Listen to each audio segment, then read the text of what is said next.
हर का सेवक सो हर जेहा, भेद न जानो मानस देहा। ज्यों जल मह जल आए खटाना, त्यों ज्योति संग जोत समाना। मिट गए गवन पाए विश्राम, नानक प्रभ कै सदगुर बाणे। गुरमत दा सिद्धांत है भी ਉਹ ਵਾਹਿਗੁਰੂ ਦੇ ਹੁਕਮ ਨੂੰ ਪਛਾਣ ਕੇ ਤੇ ਉਸ ਖਸਮ ਨੂੰ ਜਾ ਕੇ ਮਿਲਦੇ ਹਨ। ਰਹਾਉ ਦੂਜਾ। ਇਹ ਹੁਣ ਦੂਸਰਾ ਰਹਾਉ ਉਚਾਰਨ ਕਰਕੇ ਭਗਤ ਕਬੀਰ ਜੀ ਨੇ ਵੀ ਇਸ ਸ਼ਬਦ ਦੇ ਸਿਧਾਂਤ ਦੀ ਸੰਪੂਰਨਤਾ ਕੀਤੀ ਹੈ। ਸ੍ਰੀ ਰਾਗ ਤ੍ਰਿਲੋਚਨ ਕਾ, ਮਾਇਆ ਮੋਹ ਮਨ ਆਗ ਲੜਾ। ਪ੍ਰਾਣੀ ਜਰਾ ਮਰਨ ਪਾ ਵਿਸਰ ਗਿਆ। ਹੁਣ ਅੱਗੇ ਦੂਸਰਾ ਸ਼ਬਦ ਸ੍ਰੀ ਰਾਗ ਦੇ ਅੰਦਰ ਭਗਤ ਤ੍ਰਿਲੋਚਨ ਜੀ ਦਾ ਹੈ। ਇਹ ਭਗਤ ਤ੍ਰਿਲੋਚਨ ਜੀ ਇਹ ਇੱਕ ਬ੍ਰਾਹਮਣ ਵੀ ਹੋਏ ਨੇ, ਦੂਸਰੇ ਬਾਣੀਏ ਵੀ ਹੋਏ ਨੇ। ਭਗਤ ਤ੍ਰਿਲੋਚਨ ਦੋ ਹੋਏ ਨੇ। ਸੋ ਇੱਕ ਉਹ ਤ੍ਰਿਲੋਚਨ ਭਗਤ ਜੀ ਸਨ ਜਿਨ੍ਹਾਂ ਦੀ ਸੇਵਾ ਦੇ ਵਿੱਚ ਵਾਹਿਗੁਰੂ ਪਰਮੇਸ਼ਰ 12 ਸਾਲ ਗੋਲਾ ਬਣ ਕੇ ਸੇਵਾ ਕਰਦਾ ਰਿਹਾ ਔਰ ਉਹਨਾਂ ਦੇ ਅੰਦਰ ਬਹੁਤ ਭਗਤੀ ਭਾਵ ਸੀ। ਸੋ ਉਹ ਭਗਤ ਤ੍ਰਿਲੋਚਨ ਜੀ ਜਿਨ੍ਹਾਂ ਨੇ ਭਗਤੀ ਕੀਤੀ, ਇੱਕ ਤ੍ਰਿਲੋਚਨ ਉਹ ਸੀ ਵੀ ਜਿਹੜਾ ਧੰਨੇ ਦਾ ਗੁਰੂ ਬਣਿਆ ਸੀ, ਪਰ ਉਹ ਤੇ ਪੱਥਰ ਪੂਜਕ ਸੀ ਨਾ, ਬ੍ਰਾਹਮਣ। ਪਰ ਇਹ ਬਾਣੀਆਂ ਸੀ ਜਿਹੜਾ ਭਗਤੀ ਭਾਵ ਵਾਲਾ ਸੀ। ਇਹ ਉਹਦੀ ਬਾਣੀ ਸਾਹਿਬ ਸ੍ਰੀ ਗੁਰੂ ਗ੍ਰੰਥ ਸਾਹਿਬ ਜੀ ਅੰਦਰ ਦਰਜ ਕੀਤੀ ਗਈ ਹੈ ਔਰ ਇਹਦੇ ਵਿੱਚ ਵੀ ਵੈਰਾਗਮਈ ਉਪਦੇਸ਼ ਹੈ।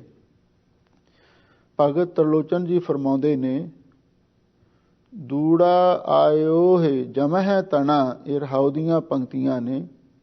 ਦੂੜਾ ਆਇਓ ਹੈ ਜਮਹਿ ਤਣਾ, ਤਿਨ ਆਗ ਲੜੈ ਮੈਂ ਰਹਿਣ ਨਾ ਜਾਏ। ਕੋਈ ਕੋਈ ਸਾਜਣ ਆਏ ਕਹਿ, ਮਿਲ ਮੇਰੇ ਬੀਠਲਾ ਲੈ ਬਾਹੜੀ ਵਲਾਏ। ਮਿਲ ਮੇਰੇ ਰਮਈਆ ਮੈਂ ਲੇਹ ਛੜਾਏ। ਰਹਾਉ, ਇਹ ਰਹਾਉ ਦੀਆਂ ਸਾਰੀਆਂ ਪੰਕਤੀਆਂ ਨੇ। ਦੂੜਾ ਆਇਓ ਹੈ ਜਮਹਿ ਤਣਾ। ਭਗਤ ਤ੍ਰਿਲੋਚਨ ਜੀ ਕਹਿੰਦੇ ਨੇ ਦੂੜਾ ਦਾ ਅਰਥ ਹੈ ਟੋਲਾ, ਦੂੜਾ ਦਾ ਅਰਥ ਹੈ ਗੁਰੂ। ਦੂੜਾ ਆਇਓ ਹੈ ਜਮਹਿ ਤਣਾ, ਇਹ ਤਣਾ ਦਾ ਅਰਥ ਹੈ ਬਲਵਾਨ। ਵੀ ਜਿਹੜੇ ਬਹੁਤ ਬਲਵਾਨ ਜਮਦੂਤ ਨੇ ਉਹਨਾਂ ਦਾ ਦੂੜਾ ਦਾ ਅਰਥ ਹੈ ਗੁਰੂ। ਉਹਨਾਂ ਦਾ ਟੋਲਾ ਆਇਓ ਹੈ ਵੀ ਹੁਣ ਉਹ ਨੇੜੇ ਹੀ ਆ ਗਿਆ ਹੈ। ਕਿਉਂਕਿ ਮੁਸਲਮਾਨੀ ਮਤ ਦੇ ਅਨੁਸਾਰ ਜਿਹੜੇ ਮੌਤ ਦੇ 4 ਫਰਿਸ਼ਤੇ ਮੰਨੇ ਨੇ, ਉਹਨਾਂ ਚਾਰਾਂ ਦਾ ਟੋਲਾ ਇਕੱਠਾ ਹੀ ਆਉਂਦਾ ਹੈ ਜਦੋਂ ਕਿਸੇ ਮਨੁੱਖ ਨੂੰ ਲੈ ਕੇ ਜਾਂਦੇ ਨੇ। ਉਸ ਨੂੰ ਦੂੜਾ ਆਖਿਆ। ਦੂੜਾ ਆਇਓ ਹੈ ਜਮਹਿ ਤਣਾ, ਵੀ ਜਿਹੜੇ ਬਲਵਾਨ ਜਮਦੂਤ ਨੇ ਉਹਨਾਂ ਦਾ ਟੋਲਾ, ਉਹਨਾਂ ਦਾ ਗੁਰੂ ਸਾਡੇ ਨੇੜੇ ਆ ਗਿਆ ਹੈ। ਤਿੰਨ ਆਗ ਲੜੈ ਮੈਂ ਰਹਿਣ ਨਾ ਜਾਏ। ਉਹ ਬੜੇ ਜ਼ਬਰਦਸਤ ਨੇ, ਬੜੇ ਬਲਵਾਨ ਨੇ। ਤਿੰਨ ਆਗ ਲੜਾ ਦਾ ਅਰਥ ਹੈ ਉਹਨਾਂ ਦੇ ਸਾਹਮਣੇ ਮੈਂ ਰਹਿਣ ਨਾ ਜਾਏ, ਮੇਰੇ ਪਾਸੋਂ ਖਲੋਤਾ ਨਹੀਂ ਜਾਣਾ। ਜਦੋਂ ਜਮਦੂਤ ਆਉਂਦੇ ਨੇ ਨਾ ਤੇ ਉਹਨਾਂ ਦੇ ਸਾਹਮਣੇ ਕੋਈ ਵੀ ਮਨੁੱਖ ਖਲੋ ਨਹੀਂ ਸਕਦਾ, ਚਾਹੇ ਕਿਤਨਾ ਵੀ ਸ਼ਹਿਨਸ਼ਾਹ ਹੋਵੇ ਤੇ ਚਾਹੇ ਕੋਈ ਕਿਤਨਾ ਵੀ ਬਾਦਸ਼ਾਹ ਹੋਵੇ। ਕੋਈ ਕੋਈ ਸਾਜਣ ਆਏ ਕਹੇ, ਬਈ ਕੋਈ ਕੋਈ ਸੱਜਣ ਜਿਹੜਾ ਵਾਹਿਗੁਰੂ ਦਾ ਪਿਆਰਾ ਹੈ ਉਹ ਇਸ ਗੱਲ ਨੂੰ ਆ ਕੇ ਸੰਗਤ ਵਿੱਚ ਆਖਦਾ ਹੈ। ਕੀ ਆਖਦਾ ਹੈ? ਮਿਲ ਮੇਰੇ ਬੀਠਲਾ ਲੈ ਬਾਹੜੀ ਵਲਾਈ। ਐ ਮੇਰੇ ਬੀਠਲ ਅਕਾਲ ਪੁਰਖ ਵਾਹਿਗੁਰੂ, ਤੂੰ ਆ ਕੇ ਸਾਨੂੰ ਮਿਲ। ਲੈ ਬਾਹੜੀ ਵਲਾਏ, ਬਾਹੜੀ ਦਾ ਅਰਥ ਹੈ ਬਾਹਾਂ ਨੂੰ, ਵਲਾਏ ਦਾ ਅਰਥ ਹੈ ਵਲ ਕੇ। ਭਾਵ ਤੂੰ ਸਾਨੂੰ ਆ ਕੇ ਮਿਲ ਤੇ ਸਾਨੂੰ ਆਪਣੀਆਂ ਪਿਆਰ ਦੀ ਗਲਵਕੜੀ ਵਿੱਚ ਲੈ ਕੇ, ਬਾਹਾਂ ਨੂੰ ਵਲ ਕੇ, ਜੱਫੀ ਪਾ ਕੇ ਸਾਨੂੰ ਆਪਣੇ ਸੀਨੇ ਦੇ ਨਾਲ ਲਾ ਲੈ। ਮਿਲ ਮੇਰੇ ਰਮਈਆ ਮੈਂ ਲੇਹ ਛਡਾਏ। ਐ ਮੇਰੇ ਰਮਈਆ ਵਾਹਿਗੁਰੂ, ਤੂੰ ਮੇਰੇ ਤੇ ਕਿਰਪਾ ਕਰ, ਤੂੰ ਮੈਨੂੰ ਆ ਕੇ ਮਿਲ ਤੇ ਮੈਨੂੰ ਆਪਣੀ ਪਿਆਰ ਦੀ ਗਲਵਕੜੀ ਵਿੱਚ ਲੈ ਤੇ ਆਪਣੇ ਸੀਨੇ ਦੇ ਨਾਲ ਲਾ। ਇਸ ਢੰਗ ਦੇ ਨਾਲ ਐ ਮੇਰੇ ਵਾਹਿਗੁਰੂ ਮੈਨੂੰ ਇਹਨਾਂ ਜਮਾਂ ਤੋਂ, ਇਸ ਜਮਦੂਤਾਂ ਦੇ ਟੋਲੇ ਤੋਂ ਮੈਨੂੰ ਬਚਾ ਲੈ। ਤੇ ਕੁਛ ਵਿਦਵਾਨਾਂ ਨੇ ਦੂੜਾ ਸ਼ਬਦ ਦੇ ਅਰਥ ਹੋਰ ਵੀ ਕਈ ਕੀਤੇ ਨੇ।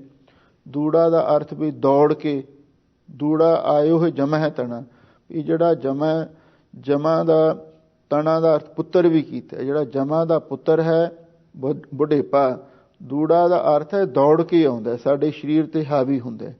ਪਰ ਉਹ ਪਹਿਲਾ ਅਰਥ ਹੀ ਮੁੱਖ ਸਮਝਣਾ।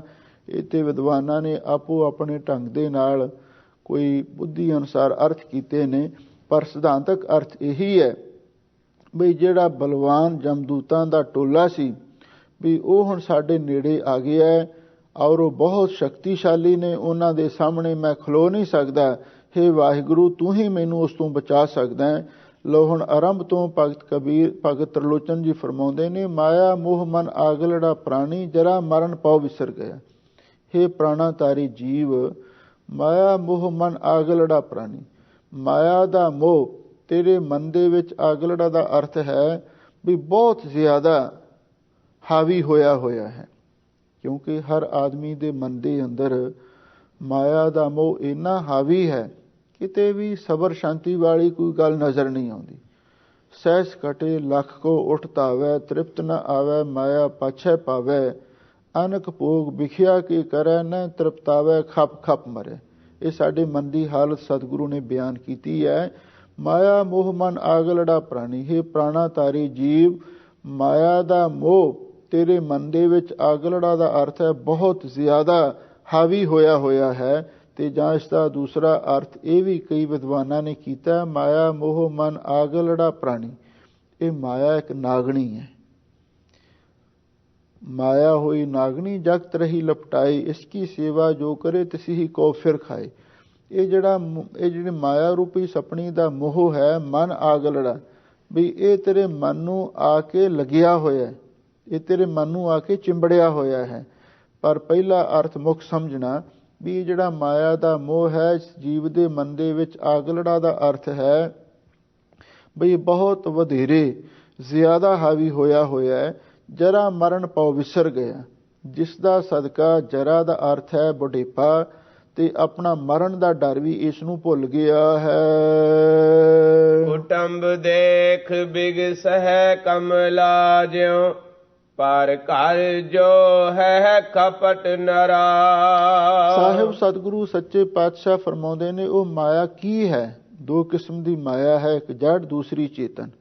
ਜਿਹੜੀ ਚੇਤਨ ਮਾਇਆ ਉਹਦੇ ਬਾਰੇ ਜ਼ਿਕਰ ਕਰਦੇ ਨੇ, ਕੁਟੰਬ ਦੇਖ ਬਿਗਸੈ ਕਮਲਾ ਜਿਉ। ਕੁਟੰਬ ਦਾ ਅਰਥ ਹੈ ਪਰਿਵਾਰ, ਜਿਵੇਂ ਹੁਣ ਘਰਵਾਲੀ ਹੈ, ਧੀਆਂ ਪੁੱਤਰ ਨੇ, ਰਿਸ਼ਤੇਦਾਰ ਨੇ, ਇਹਨਾਂ ਨੂੰ ਵੇਖ ਵੇਖ ਕੇ ਕਮਲ ਦੇ ਫੁੱਲ ਵਾਂਗੂ ਖਿੜ ਜਾਂਦੇ। ਤੇ ਫਿਰ ਇੱਥੇ ਹੀ ਬਸ ਨਹੀਂ, ਜਦੋਂ ਜਵਾਨ ਅਵਸਥਾ ਆਉਂਦੀ ਹੈ, ਪਰ ਘਰ ਜੋ ਹੈ ਕਪਟ ਨਰਾ, ਵੀ ਜਿਹੜੇ ਕਪਟੀ ਲੋਕ ਨੇ ਤੇ ਫਿਰ ਉਹ ਪਰਾਏ ਘਰਾਂ ਨੂੰ ਵੀ ਭੈੜੀ ਨਿਗਾਹ ਦੇ ਨਾਲ ਤਾੜਦੇ ਰਹਿੰਦੇ ਨੇ। ਪਰਾਏ ਘਰਾਂ ਦੇ ਵਿੱਚ ਵਿਕਾਰ ਤੇ ਵਿਭਚਾਰ ਦੇ ਲਈ ਹਮੇਸ਼ਾ ਲਈ ਉਹ ਨਿਗਰਾਨੀ ਕਰਦੇ ਰਹਿੰਦੇ ਹਨ। ਦੂੜਾਏ ਓਹੇ ਜਮੈ ਤਣਾ, ਤਿਨ ਆਗ ਲੜੇ ਮੈਂ ਰਹਿਣ ਨਾ ਜਾਏ। ਕੋਈ ਸਾਜਣ ਆਏ ਕਹੈ, ਮਿਲ ਮੇਰੇ ਬੀਠ ਲਾਲੈ ਬਾਹੜੀ ਬਲਾਏ।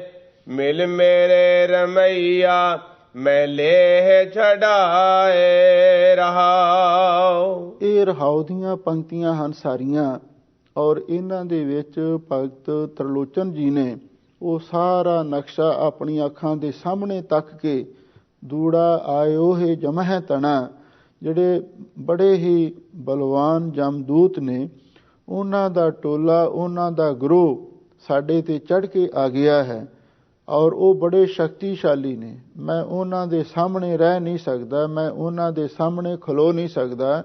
ਹਾਂ, ਜਿਨ੍ਹਾਂ ਦੇ ਮਨ ਦੇ ਵਿੱਚ ਜਮਾ ਦਾ ਡਰ ਪੈਦਾ ਹੁੰਦਾ ਹੈ, ਫਿਰ ਉਹ ਕੋਈ ਵਿਰਲੇ ਸੱਜਣ ਗੁਰਮੁਖ ਪਿਆਰੇ ਸਤਸੰਗਤ ਵਿੱਚ ਆ ਜਾਂਦੇ ਨੇ, ਤੇ ਸਤਸੰਗਤ ਵਿੱਚ ਆ ਕੇ ਵਾਹਿਗੁਰੂ ਦੇ ਚਰਨਾਂ ਦੇ ਵਿੱਚ ਅਰਦਾਸ ਕਰਦੇ ਨੇ। ਕਿਹੜੀ ਅਰਦਾਸ? ਮਿਲ ਮੇਰੇ ਬੀਠਲ ਲੈ ਬਾਹੜੀ ਬਲਾਏ। ਐ ਮੇਰੇ ਬੀਠਲ ਭਗਵਾਨ, ਐ ਮੇਰੇ ਵਾਹਿਗੁਰੂ, ਤੂੰ ਸਾਨੂੰ ਆ ਕੇ ਮਿਲ ਤੇ ਲੈ ਬਾਹੜੀ ਬੁਲਾਏ। ਤੂੰ ਆਪਣੀਆਂ ਬਾਹਾਂ ਨੂੰ ਵਲ ਕੇ ਗਲਵਕੜੀ ਵਿੱਚ ਲੈ ਕੇ ਸਾਡੀ ਰੱਖਿਆ ਕਰ। ਮਿਲ ਮੇਰੇ ਰਮਈਆ ਮੈਂ ਲੇਹ ਛਡਾਏ। ਐ ਮੇਰੇ ਵਾਹਿਗੁਰੂ, ਤੂੰ ਮੈਨੂੰ ਆ ਕੇ ਮਿਲ, ਕਿਉਂਕਿ ਇੱਕ ਪਾਸੇ ਜਮਦੂਤ ਨੇ, ਦੂਸਰੇ ਪਾਸੇ ਵਾਹਿਗੁਰੂ ਦੀ ਸ਼ਰਨ ਹੈ। ਵੀ ਜੇ ਜਮਦੂਤਾਂ ਤੋਂ ਡਰ ਕੇ ਰੱਬ ਦੀ ਸ਼ਰਨ ਲੈਣੀ ਹੈ, ਮਿਲ ਮੇਰੇ ਰਮਈਆ ਮੈਂ ਲੇਹ ਛਡਾਏ। ਐ ਮੇਰੇ ਵਾਹਿਗੁਰੂ ਜੀ, ਤੁਸੀਂ ਆ ਕੇ ਸਾਨੂੰ ਮਿਲੋ ਤੇ ਸਾਨੂੰ ਇਹਨਾਂ ਜਮਾਂ ਤੋਂ ਛਡਾ ਲਵੋ। ਅਨਿਕ ਅਨਿਕ ਭੋਗ ਰਾਜ ਬਿਸਰੇ ਪ੍ਰਾਣੀ, ਸੰਸਾਰ ਸਾਗਰ ਪੈ ਅਮਰ ਭਇਆ।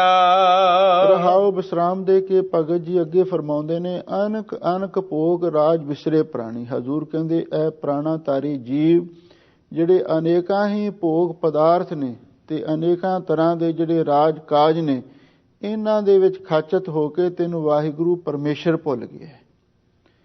ਕਿਉਂਕਿ ਮਨੁੱਖ ਪਦਾਰਥਾਂ ਦੇ ਵਿੱਚ ਤੇ ਜਿਹੜੇ ਹੋਰ ਆਪਣੇ ਰਾਜ ਕਾਜ ਦੇ ਪ੍ਰਬੰਧਾਂ ਦੇ ਵਿੱਚ ਲੱਗ ਕੇ ਰੱਬ ਨੂੰ ਭੁੱਲ ਜਾਂਦਾ ਹੈ। ਸੰਸਾਰ ਸਾਗਰ ਪੈ ਅਮਰ ਪਿਆ, ਇਹ ਜਿਹੜਾ ਸੰਸਾਰ ਸਮੁੰਦਰ ਹੈ ਇਹਦੇ ਕਿਨਾਰੇ ਦੇ ਉੱਤੇ ਰਹਿੰਦਾ ਹੋਇਆ ਇਹ ਆਪਣੇ ਆਪ ਨੂੰ ਅਮਰ ਪਿਆ, ਅਮਰ ਹੋਇਆ ਸਮਝਣ ਲੱਗ ਪਿਆ। ਭਾਵ ਜਿੰਨੇ ਵੀ ਦੁਨੀਆ ਦੇ ਲੋਕ ਨੇ ਉਹ ਹੈ ਤੇ ਇਸ ਸੰਸਾਰ ਰੂਪੀ ਸਮੁੰਦਰ ਦੇ ਕਿਨਾਰੇ ਤੇ, ਜਿਵੇਂ ਕੋਈ ਨਦੀ ਦੇ ਕਿਨਾਰੇ ਰੁੱਖ ਹੋਵੇ ਉਹਨੂੰ ਹਰ ਵੇਲੇ ਮੌਤ ਦਾ ਖਤਰਾ ਬਣਿਆ ਰਹਿੰਦਾ। ਇਸੇ ਤਰ੍ਹਾਂ ਸੰਸਾਰ ਸਮੁੰਦਰ ਦੇ ਕਿਨਾਰੇ ਤੇ ਅਸੀਂ ਬੈਠੇ ਹਾਂ, ਪਰ ਅਸੀਂ ਅਨੇਕਾਂ ਤਰ੍ਹਾਂ ਦੇ ਜਿਹੜੇ ਪਦਾਰਥ ਨੇ ਤੇ ਅਨੇਕਾਂ ਤਰ੍ਹਾਂ ਦੇ ਰਾਜ ਦੇ ਸੁੱਖ ਨੇ ਉਹਨਾਂ ਦੇ ਵਿੱਚ ਲਾ ਕੇ ਰੱਬ ਨੂੰ ਭੁੱਲੇ ਹੋਏ ਹਾਂ। ਤੇ ਸੰਸਾਰ ਸਮੁੰਦਰ ਦੇ ਕਿਨਾਰੇ ਤੇ ਰਹਿ ਕੇ ਅਸੀਂ ਆਪਣੇ ਆਪ ਨੂੰ ਅਮਰ ਹੋਇਆ ਸਮਝ ਰਹੇ ਹਾਂ। ਮਾਇਆ ਮੂਠਾ ਚੇਤਸ ਨਾਹੀ ਜਨਮ ਗਵਾਇਓ ਆਲਸੀਆ।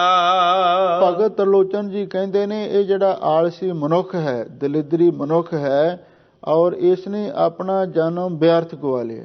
ਮਾਇਆ ਮੂਠਾ ਚੇਤਸ ਨਾਹੀ, ਇਹ ਐਸਾ ਮਾਇਆ ਦਾ ਲੁੱਟਿਆ ਹੋਇਆ ਹੈ, ਇਹ ਰੱਬ ਨੂੰ ਚੇਤੇ ਹੀ ਨਹੀਂ ਕਰਦਾ।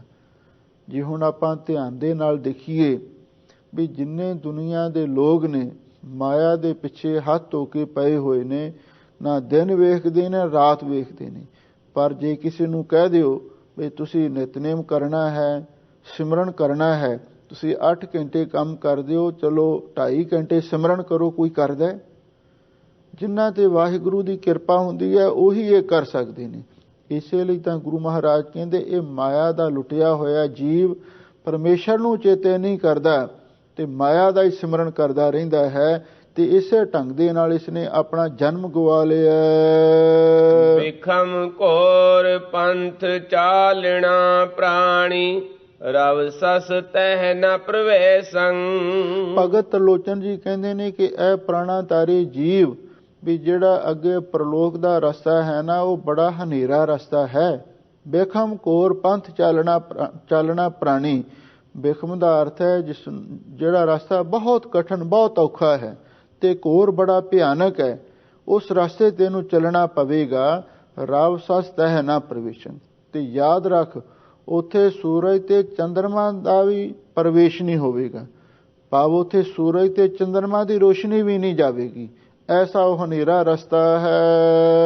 ਮਾਇਆ ਮੋਹ ਤਬ ਬਿਸਰ ਗਿਆ ਜਾਂ ਤਜੀ ਅਲੈ ਸੰਸਾਰੰ।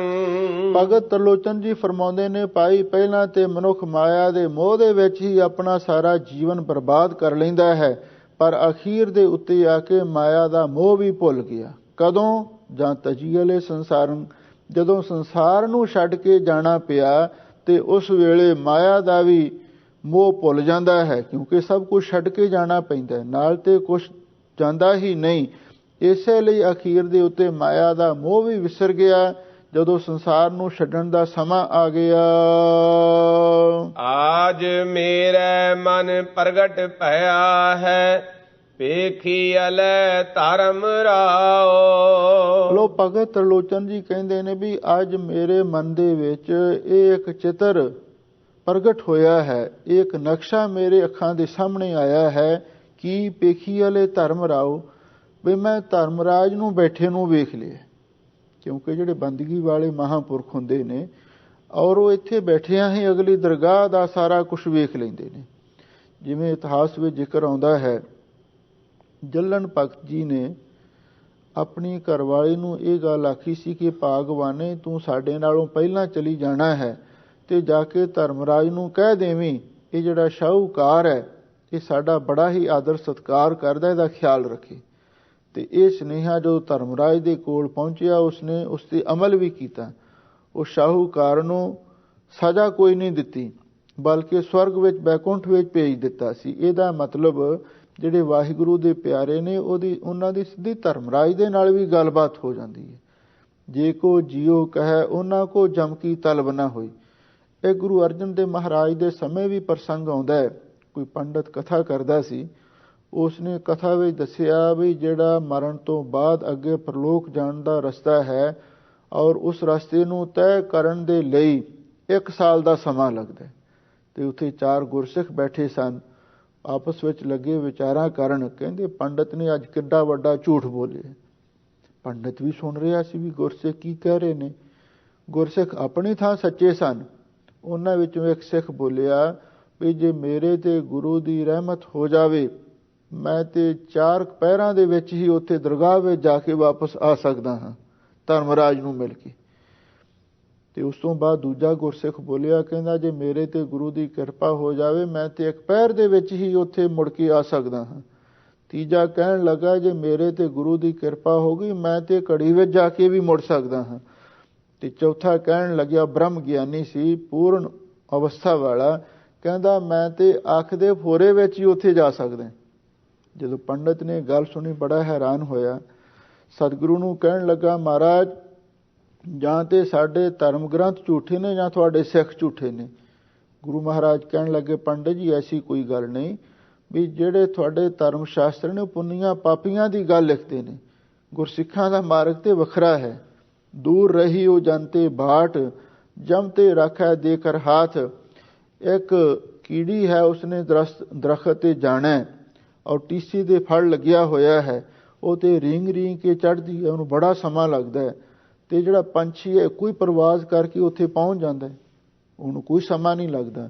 ਬਸ ਆਹੀ ਇੱਕ ਫਰਕ ਹੈ ਵੀ ਜਿਹੜਾ ਕਰਮਕਾਂਡ ਦਾ ਰਸਤਾ ਉਹ ਕੀਟੀ ਮਾਰਗ ਹੈ ਤੇ ਜਿਹੜਾ ਸ਼ਬਦ ਸੁਰ ਦਾ ਮਾਰਗ ਹੈ ਇਹ ਇੱਕ ਵਿਹੰਗਮ ਮਾਰਗ ਹੈ। ਗੁਰਸਿੱਖ ਸ਼ਬਦ ਨਾਲ ਸੁਰਤ ਜੋੜ ਕੇ ਬਹੁਤ ਛੇਤੀ ਅੱਗੇ ਜਿੱਥੇ ਜਾਣਾ ਪਹੁੰਚ ਜਾਂਦੇ ਨੇ। ਇਸ ਲਈ ਤੁਸੀਂ ਘਬਰਾਓ ਮਤ।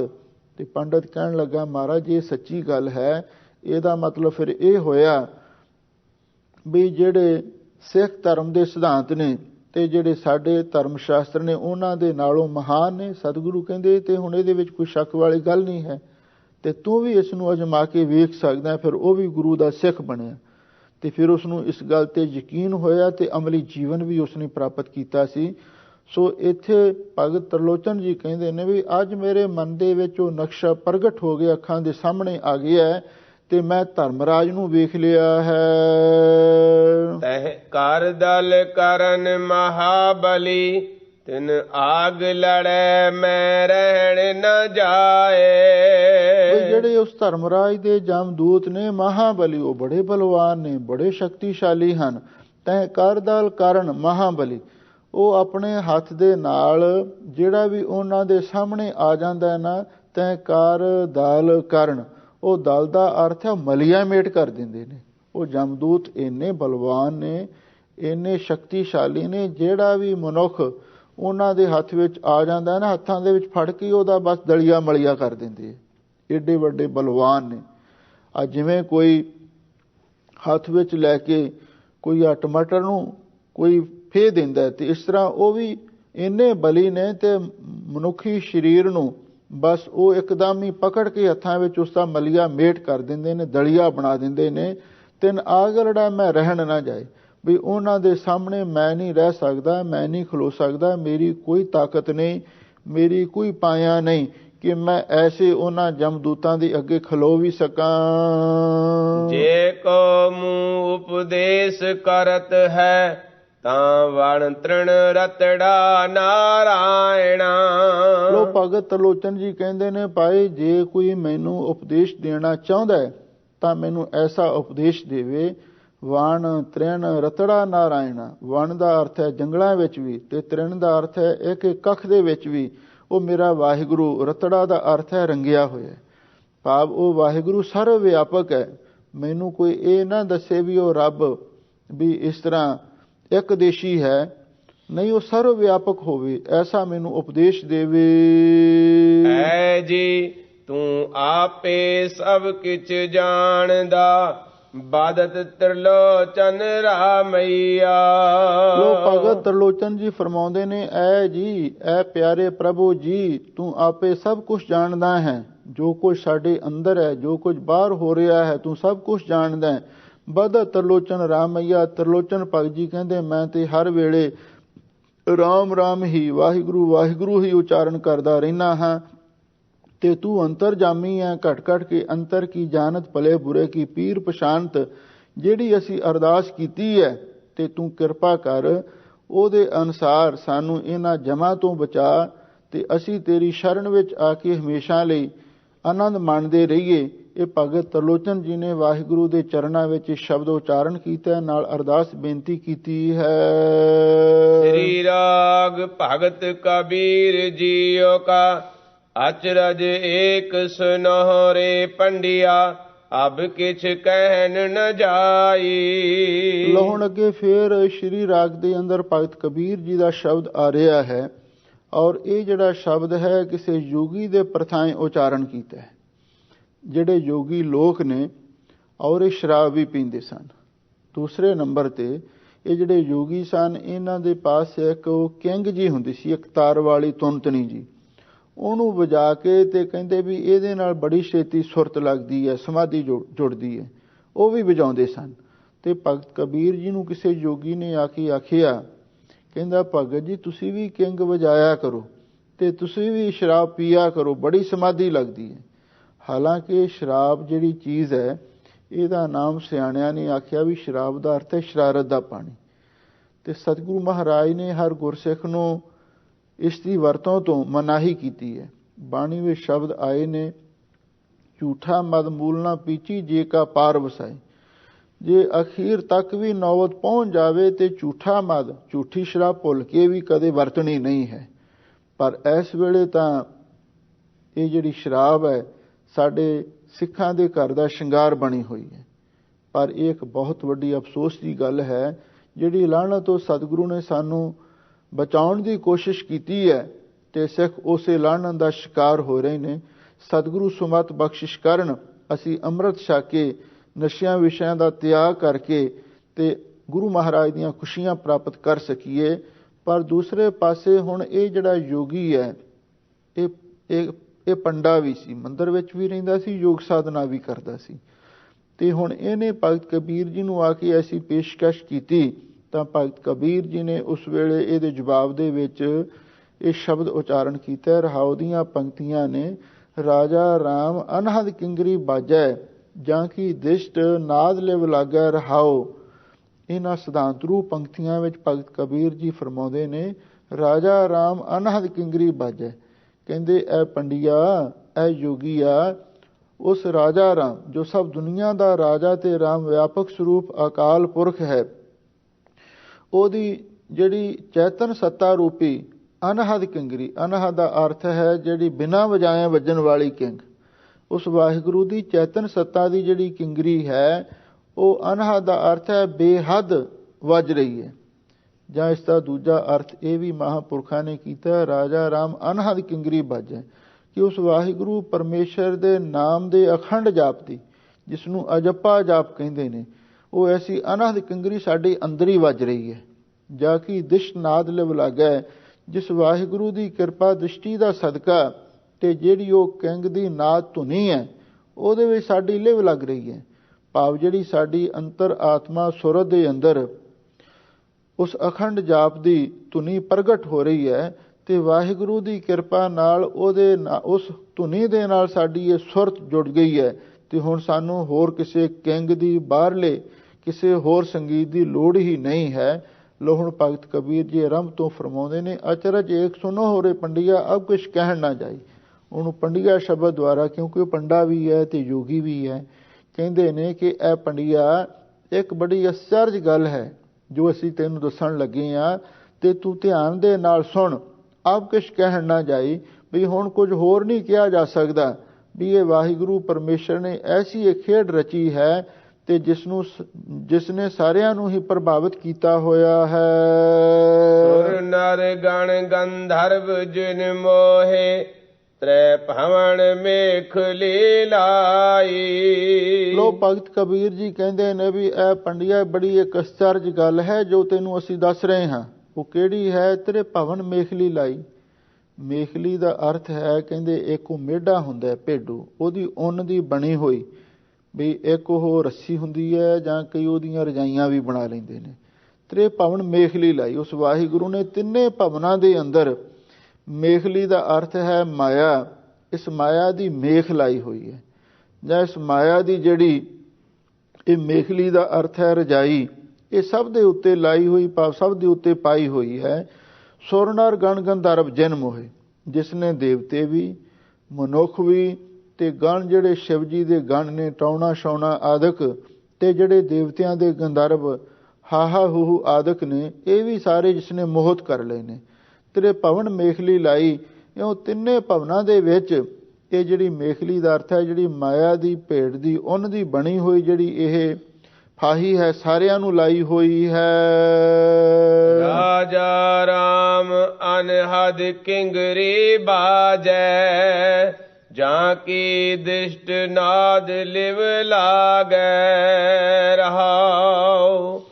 ਪਾਠੀ ਗਗਨ ਸਿੰਘੀਆਂ ਅਰ ਚੁੰਗੀਆਂ, ਕਨਕ ਕਲਸ ਇੱਕ ਪਾਇਆ।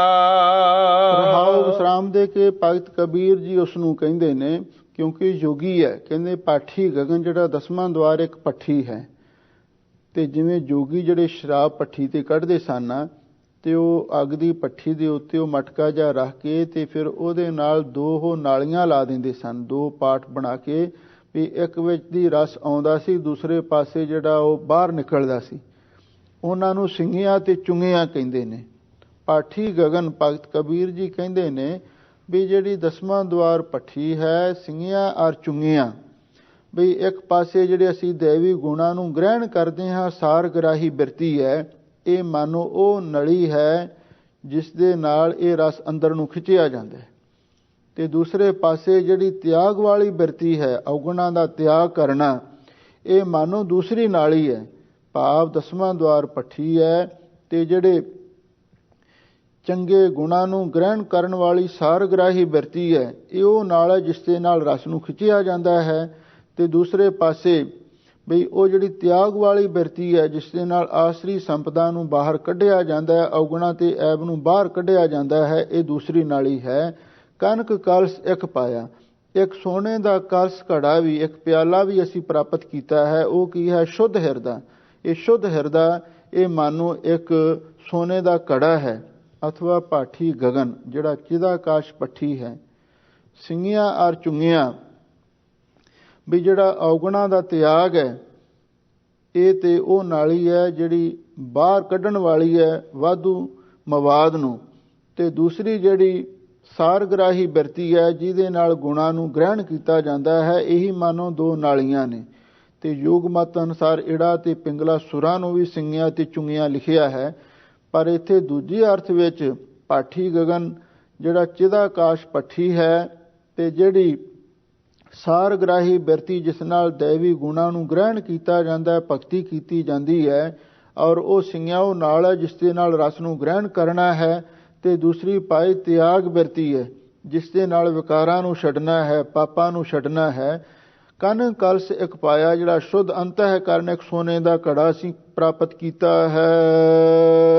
ਤਿਸ ਮਹਿ ਧਾਰ ਚੁਐ ਅਤ ਨਿਰਮਲ, ਰਸ ਮਹਿ ਰਸਨ ਚੁਆਇਆ। ਜਿਹੜੀ ਉਹ ਚਿਦਾਕਾਸ਼ ਰੂਪੀ ਪੱਠੀ ਹੈ, ਔਰ ਉਹਦੇ ਵਿੱਚੋਂ ਜਿਹੜਾ ਇਹ ਸੋਨੇ ਦਾ ਘੜਾ ਕੀ ਸ਼ੁੱਧ ਅੰਤঃਕਰਨ ਜਾਂ ਸਾਡਾ ਹਿਰਦਾ ਹੈ, ਉਹਦੇ ਵਿੱਚ ਵਾਹਿਗੁਰੂ ਦੇ ਪਵਿੱਤਰ ਨਾਮ ਦੀ ਨਿਰਮਲ ਧਾਰਾ ਚੋ ਰਹੀ ਹੈ।